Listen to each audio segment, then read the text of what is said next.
Shiknal ukabay kay kuta sipkuts behla ukayil bishukashtal letano yanumuko letano yanukinamo lebeke kuyalik beya. Shiknalubin utala lawok tuyolal chek.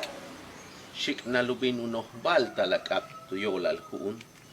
Shiknalubin uyala lapakat tuyolal boy. Shiknalubin shikin tuyolal kay. Shiknalubin utip ilanay tuyolal kahlay. Shiknalubin uhit at tukul tuyolal kimil. Shiknalubin upe kapuksikal tuyolal yakuna. Shiknalubin ubong awoh tuyolal kohil. Shiknalubin utsuy latsip tuyolal koil.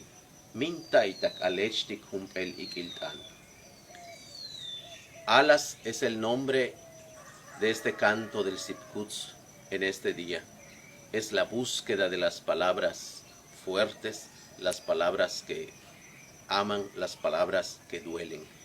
Dice así: mueven sus alas tus pies sobre las pisadas. Mueven sus alas tus manos sobre el papel.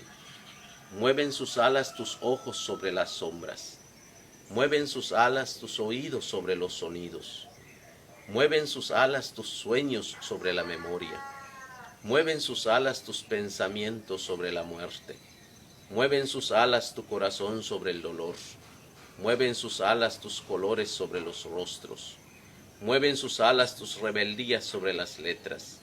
Estás a punto de atrapar una palabra.